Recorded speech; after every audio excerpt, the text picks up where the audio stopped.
పాపం చేసినా పర్వాలేదని చెప్పేవారి బోధ ఏదైనా తోటలో సాతాను చేసిన బోధ. దేవుడెప్పుడు పాపాన్ని ప్రోత్సహించడు.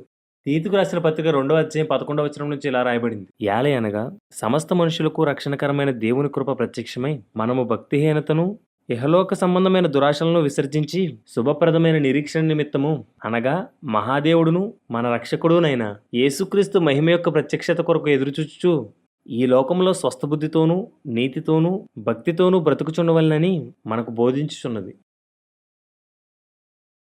కృప పాపం చేయమని చెప్పదు బ్రదర్. ధర్మశాస్త్రం వచ్చి అనేక ఆజ్ఞల మధ్య ప్రజలను బంధించి పాపులుగా ఉన్న మనుషుల్ని మరింత పాపులుగా చేసింది. మనుషులు పాపం చేస్తూ చనిపోవడం దేవునికి ఇష్టం లేక మన కోసం మనిషిగా వచ్చాడు. ధర్మశాస్త్రాన్ని నెరవేర్చి సమాప్తి చేశాడు. క్రొత్త ఆజ్ఞలతో నూతన నిబంధన ప్రారంభించాడు.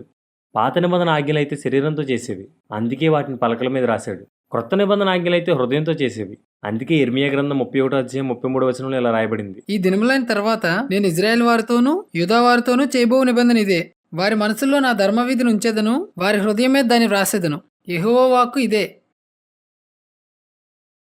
పాత నిబంధనలో శరీరంతో చేస్తేనే వ్యభిచారం, కానీ కొత్త నిబంధనలో మనసులో మోహిస్తే చాలా వ్యభిచారం అవుతుంది. పాత నిబంధనలో ఎదుటివారిని చంపితేనే నరహత్య, కానీ కొత్త నిబంధనలో మనసులో ద్వేషిస్తేనే నరహత్య అవుతుంది. కొత్త నిబంధనలో ఆజ్ఞలు లేవనడం అజ్ఞానం. మనిషి ఏమేం చేయకూడదో సువార్తల్లో పత్రికల్లో స్పష్టంగా రాయబడింది. వాటిని గనక చేస్తే అది పాపం. మనిషి ఏం చెయ్యాలో కూడా వాటిలో స్పష్టంగా రాయబడింది. వాటిని గనక చేయకపోతే అది పాపం. పాపానికి శిక్ష నిత్య నరకం.